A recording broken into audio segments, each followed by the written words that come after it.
Hi hello అండి, అందరికీ నమస్కారం అండి. ఫ్రెండ్స్, మన వీడియోలోనే టాపిక్ వచ్చేసి రాష్ట్రంలో ఏదైతే కొత్త పెన్షన్లకు సంబంధించి మరొక ముఖ్యమైన అప్డేట్ అయితే రావడం జరిగిందండి.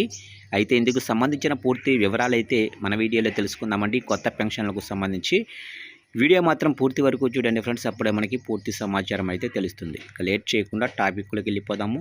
ఇక ఈ పథకం లక్ష్యం కేవలం ఆర్థిక సాయం మాత్రమే కాదు, లబ్ధిదారుల గౌరవాన్ని కాపాడటం కూడా.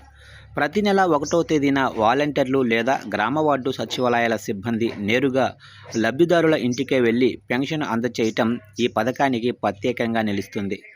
పథకం కింద వృద్ధులు, వితంతువులు, ఒంటరి మహిళలు, చేనేత కార్మికులు, మత్స్యకారులు తదితర వర్గాలకు నెలకు 4,000 చొప్పున పెన్షన్ అయితే అందిస్తున్నారు.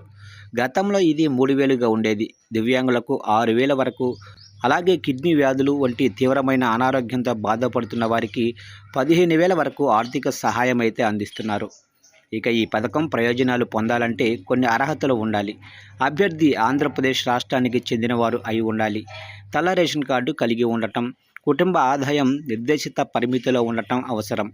వృద్ధాప్య పెన్షన్ కోసం కనీస వయసు 60 సంవత్సరాలు కావాలి.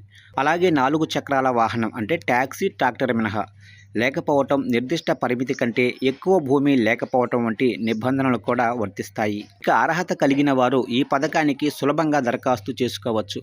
గ్రామ లేదా వార్డు సచివాలయాల్లో డిజిటల్ అసిస్టెంట్లను సంప్రదించి Aadhaar card, ration card, bank passbook వంటి పత్రాలు సమర్పించాలి. దరఖాస్తు అనంతరం క్షేత్రస్థాయిలో పరిశీలన జరిపి అర్హత నిర్ధారిస్తారు.